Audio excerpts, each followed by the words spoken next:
கற்றது தமிழே என்னும் இணையவழி சேனலில் இன்று நாம் காண இருக்கும் தலைப்பு தமிழ் புலவர். புலவர்களில் சிறந்த புலவராக கருதப்படும் கம்பர் அவர்களை பற்றிய சில குறிப்புகளை இப்பதிவில் காணலாம். கம்பர் பிறந்த ஊர் தேரெழுந்தூர். இவ்வூர் நாகை மாவட்டத்திற்கு அருகில் உள்ள மயிலாடுதுறையில் உள்ளது. கம்பரின் தந்தை பெயர் ஆதித்தன். கம்பருடைய காலம் கிபி 12ஆம் நூற்றாண்டு. கம்பர் 2ஆம் குலோத்துங்க சோழன் அவர்களுடைய காலத்தில் வாழ்ந்தவர்.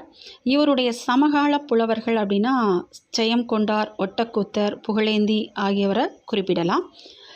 இவருடைய நூல்களை இவரை ஆதரித்த வள்ளல் யார் அப்படின்னா திருவெண்ணை நல்லூர் சடையப்ப வள்ளல்.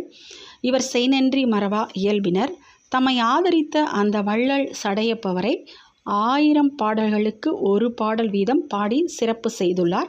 இவருடைய நூல்கள் சரஸ்வதி அந்தாதி, சடகோபர் அந்தாதி, ஏர் 70, சிலை 70, திருக்கை வழக்கம், கம்பராமாயணம்.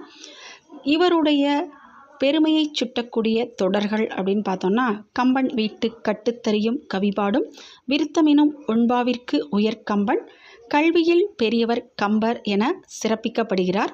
பாரதியார் யாமறிந்த புலவரிலே கம்பரை போல் என்னும் வரிகளால் இவரை அழகுபடுத்துகிறார் எனலாம். மேலும் பல புலவர்களை பற்றிய பல செய்திகளை அடுத்த பதிவில் காணலாம். நன்றி.